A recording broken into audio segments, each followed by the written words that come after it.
We have the VP of Technology Strategy from SAP Labs, Ann Hardy, and SAP Community Advocate, Marilyn Pratt. Thank you. I hope I'm not going to be challenged with the technologies. Where is there a, am I doing it from here? Okay. No, I think if you can hear me like this, this will be fine. Just looking, the forward is that one on the right. Yes. So in true collaborative style, we are tag teaming and working together. Ann Hardy is the Technology Strategy VP of SAP. I have the pleasure of working with her and had the pleasure recently of collaborating with her on something called Innovation Weekend, which we'll talk about a little bit later. But we decided that in working together on this presentation, that we'd actually focus on things called what not to do. Innovicide was what we thought about, and also wanted to talk about how to invigorate a technology innovation, which I guess you'd call innovigorate. But before we go to that, I just wanted to say a few more words about Ann. In the Bay Area, she founded and managed an activity called Dare to be Digital. And what I understand is that that empowers young women, starting at the middle school age and going through high school, to engage in technology, engineering, maths, and sciences. And I found that very inspiring. In fact, taking a T-shirt from Dare to be Digital home to my own, the youngest of my 5 children was starting university this year, and she decided actually to go to the New Jersey Institute of Technology. So thank you very much, Ann. Thank you. So my colleague, she invited for herself the title Community Advocate. She's working with the SAP Community Network, and the members of this network call her the C of the community, to say how much people love her. And also people say, well, community is her DNA. So I'm very proud to work with Marilyn Pratt today. Thank you, Ann. So Innovicide, how to kill innovation or kill participatory innovative collaboration in 9 easy steps. Since this is the end of the day, and the reason actually that I have all this tech stuff up here is that being almost 60 years old and needing a lot of memes to remember things, I wanted to try to summarize some of the things that I heard today, and I did that in an improvisatory way. Now, the slides aren't improvisations, and the pictures and graphics aren't, but the relation to some of the things that I heard and some of the connections that I tried to make are actually, done in real time. So I was listening to what Karen Baker, WHAM 2.0, had to say. Remember her using local resources, because she said that we, or she, perhaps doesn't know best, but the local resources might know best. So a good way to kill innovation is to avoid involving users and those who know at all costs, because you know better than they do. Another speaker that made sense to me was John Hagel, and I was thinking about business people loving to learn new tools. So when you're going to an innovation project, make sure that you throw in every bell and whistle, because business people just love learning new tools. Obviously, the system is the most important thing. So give IT the keys to the kingdom, and make sure you let them fly, preferably solo, because the business context is not at all important. And again, back to John Hagel. Remember him talking about the masculine archetype? So knowledge is power. Wielded at every opportunity. Make sure that everyone knows that only you have it. Override any other input. And communication is only around data sets, not around stories. Sharing knowledge, don't do that. So Myra spoke of the danger of being dismissive of unfamiliar ideas. And she said that stepping out of disciplinary constraints was a good thing. Myra talked about interdisciplinary idea exchange. Don't do that. kill good ideas by working hard to dumb them down with consensus. So focus on getting it done faster rather than taking the time to get people's input. Don't waste time on networking and personal interactions to ensure the speed of your solution. No time for storytelling, emotions, intuitions. Leave people out, it's faster. That would be probably something that Nilofer and Heather and Shahiros would not particularly agree with. So a healthy organism in a natural ecosystem is the product of crossbreeding. Working and cross-pollinating ideas is a really bad thing. So lead with your title, with status, with beliefs, and never let anyone question them. Inbreeding is a good thing. Do it as much as possible. This one is really easy. Ignore feedback, especially the passionate kind. You know, we haven't heard any passionate speakers today, right? Need I say more? And finally, and this is an interesting one because this started my day, I was listening to Susie Wee, and she talked about the idea of walking the streets, listening to conversations, getting engaged with people by having a lot of exposure to them, you know, down at the level of the street level. And in fact, she mentioned to me, I think, that she goes to Paris, didn't go to the Eiffel Tower, went to the cafes to speak to people. Well, I'm a New Yorker, and generally New Yorkers speak very quickly. I think I was speaking slower than the norm. Who was it? I saw her earlier, who was speaking. Yes, yes. The doctor was saying that New Yorkers speak very quickly. Jane Jacobs. Anybody ever hear of Jane Jacobs? Oh, so we have some people in the audience who know who she is. She was an advocate of participatory community planning. And coming from New York, I want to tell you that I've seen the effects of the antithesis of her community planning. She was an activist whose writings were championed by a new breed of community builders and architects. And she had the audacity to go up against Robert Moses. As I said, I'm close to 60, so in my childhood, he did incredible things like build the Cross Bronx Expressway, totally decimating neighborhoods, destroying the fabric of community. He was lauded as somebody who was a master builder, a master bridge builder. But Jane Jacobs, who was an amateur architect, went up against him, and she maintained that if he railroaded his latest plan, which was to create the Cross Manhattan Expressway right through the heart of Greenwich Village, he would be decimating her community as well. And she stood up to him, and she actually won. She wrote a book, too, called The Death and Life of Great American Cities. And the tenets of the book were a bottom-up, community-based planning. She believed in empowering local citizens, and she was the first person to coin the phrase social capital. So this participatory planning, this noisy, combative, iterative way of making things happen was quite revolutionary for its time. And she really believed that bringing in competitive ideas, this non-consensus way of doing things, which was a much healthier way of doing things.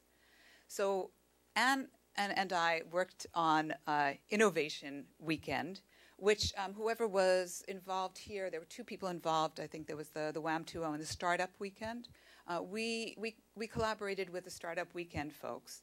I'd like to think that we actually forced their hand a little bit to think in a slightly different paradigm. We did this a few months ago, and I actually just completed a third series of innovative days, or Inno Day, in Bangalore. I've just flown in from the last of the three of our series. And our ways of doing things, I hope, are not innovicide, but perhaps innovigoration, using the antithesis of some of the principles, and I'll let Anne describe. Thank you, Marilyn. So I'm going to talk about the positive side of innovation communities. And as Marilyn said, we want to do that, so we're going to talk about innovigoration. And I want to talk about that using the example of the Innovation Weekend and dive more about into what we did and why we think it worked well. So I'm going to go with, maybe you want to use this? Okay. So, yeah, no. Go back, please. Sorry about that. So, yeah. So, the Innovation Weekend, so it's a concept for an event that we created for SAP. And as Marilyn said, it's not new. It's something that we did with the Startup Weekend people. And I'm sure many companies already do something similar, but we wanted to share what we did and why we believe it worked very well. So, as Marilyn said, there are several ways to kill participatory innovation. And she showed that magically, I think. But now, so what we used in the Innovation Weekend concept was a way to create an event that was doing the opposite of what she presented, so that we were bringing some good practices into creating an innovation community for SAP around SAP newest technology. So the ways the 3 events that Marilyn talked about were organized is that we gathered participants, volunteer participants, coming from various horizons, all interested in SAP. I mean, they were all part of the SAP community network, customers, partners, individual developers, business people, whoever wanted to come and discover and explore SAP's latest technology and prototype solutions to real problems. We gave them 30 hours to do that in partnership with our technology and education events, one in Berlin, one in Las Vegas, one in Bangalore, the last one. And it was fantastic. So we used bottom-up innovation, like using a kind of open space technology. So people were gathering and just discovering themselves, grouping by interest rather than forced to go to a presentation that they signed up for before. It was unfettered, so no mediation. We try not to be too much in the middle, and I'm going to come back to that with the last point here.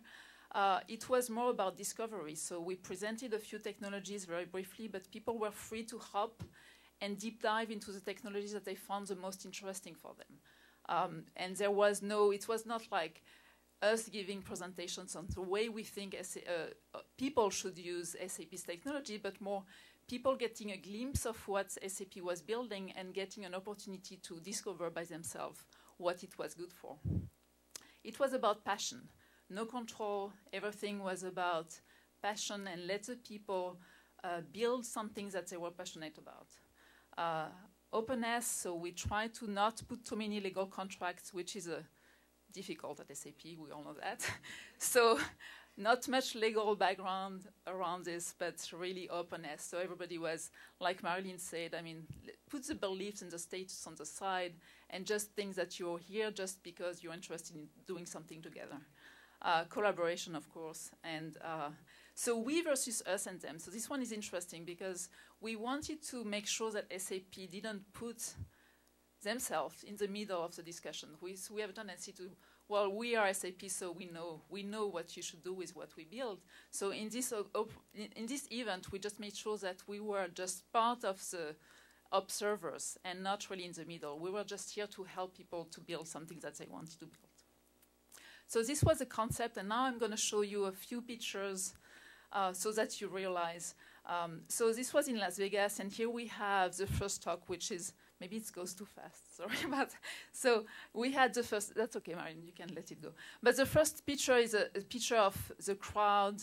We had about 200 people in Las Vegas gathered in the room, so they were listening to a few inspiring talks at the beginning. Then they had an opportunity to deep dive with experts. That's the second picture, which you can see partially, where they could deep dive into technologies that they found interesting, talking to experts, spending time just gathering and seeing people that they were interested in. So remember that were 30 hours. So they had some time to really discover themselves. The third picture is you can see all the people in the same room around tables working in teams. And really, at this time, they already found each other. Each table had decided on a real problem that they wanted to try to tackle, to build a prototype for the next few hours that were remaining, which was part of the night, by the way. The next one is, well, you don't see here, but people having fun. So I was there as an observer, and I was amazed by the energy and the dynamics in this room. It was 200 people. We had to push them out at 1 o'clock or 2 a.m. in the morning. Just say, well, maybe you want some sleep because we want some sleep. So maybe you want to go and get some sleep. And the people left at 2 a.m. They were back at 5 or 6 a.m. And we had, so some people were standing outside the room, they were just waiting for us to open the doors. So it was amazing. And last, I think it was also a very good element of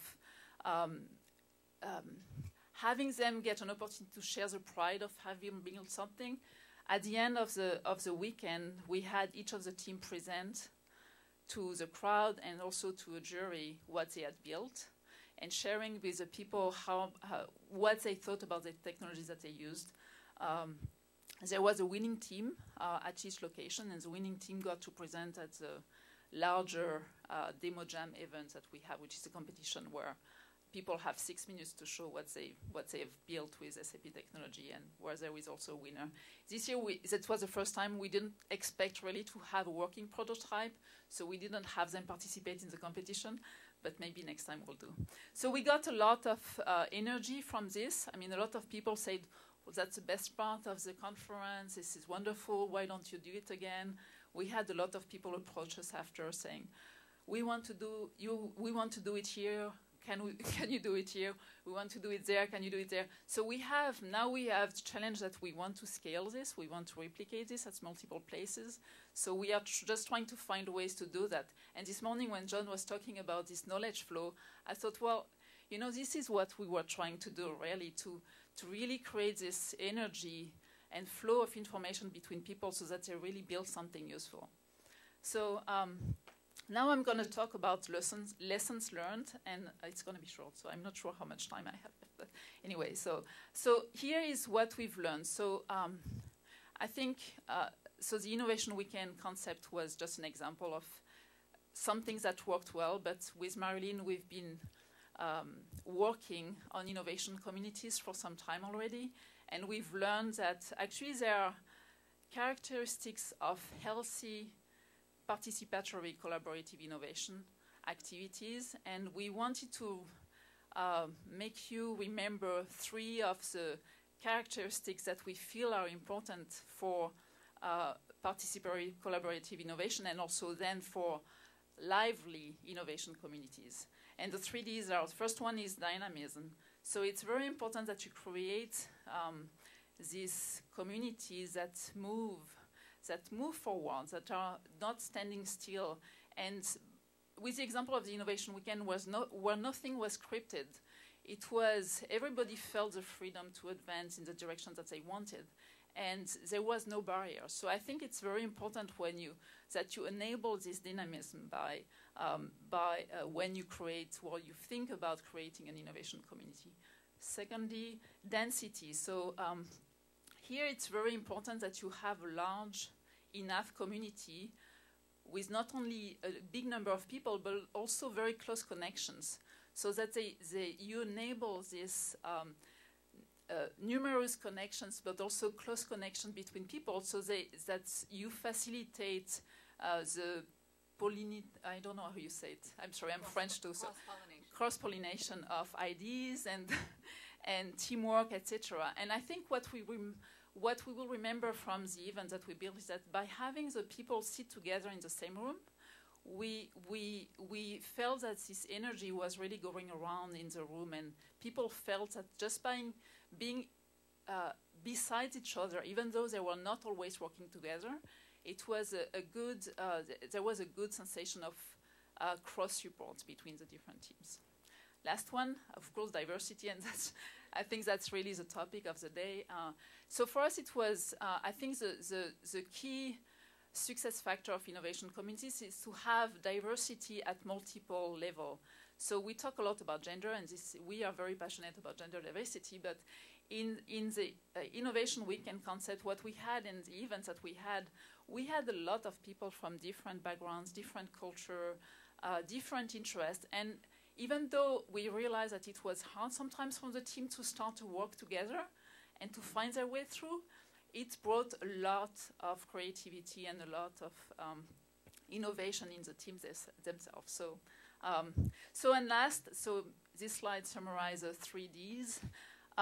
And I mean, to conclude the talk, we wanted to say that, well, obviously there is no magic in creating innovation communities, so we gave you elements of what could be done wrong and what could be done right. I think what you have to remember is that you have to be dynamic and flexible yourself. And I mean, the motivation behind it is that if you do it right, you get the fourth D, which is divine. Thank you very much.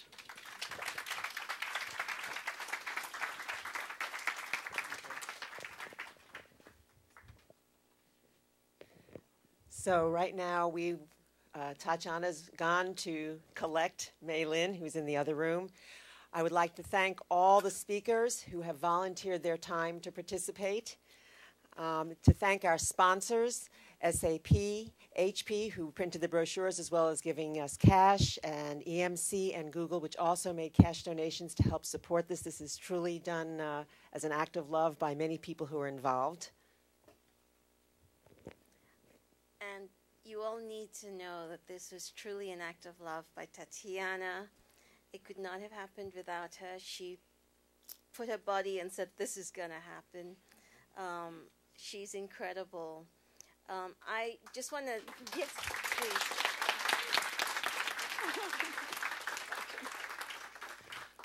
So let's keep that initial thought from this morning about the loom of intention to weave our stories together, to bring wisdom into the fabric of our daily lives. We have to speak up as women. First of all, it's not about me. It's you guys. You made it happen. And thank you to SAP, and not just to people who helped us to produce an event, but also technical people who were able, as you can see, we had all those amazing technical capabilities, to video guy, sound guy, our photographer, volunteers who were helping with a lot of different things. As you know, it's not that easy to produce this complex event.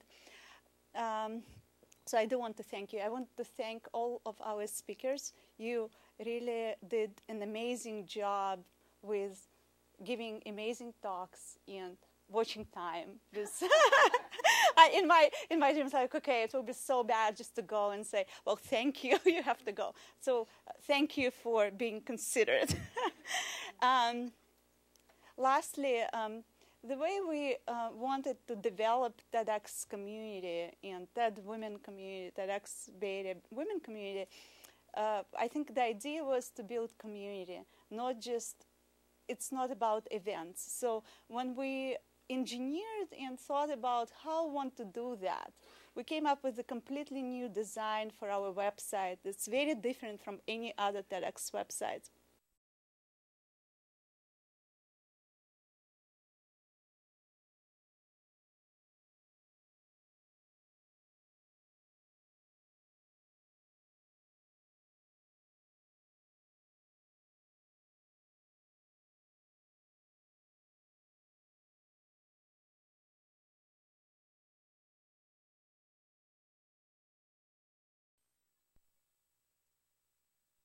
It's an opposite. We focused on community. So please, quite a few have joined, do that, and that will help us to produce more events that will benefit you.